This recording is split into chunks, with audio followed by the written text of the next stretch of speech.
చేస్తున్నాం ఫ్రెండ్స్.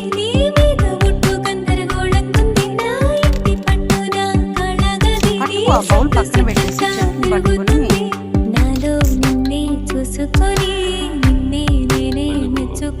కాకరకాయ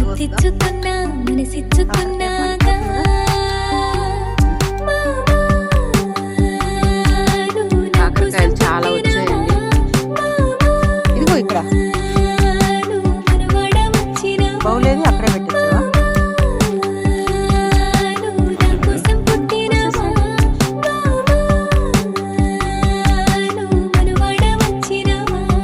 కాకరకాయతో ఏం చేయాలనేది ఆలోచించాలి. ఎక్కడుంది? ఒక్క నిమిషం రాణి రాణి దాక్కుంది.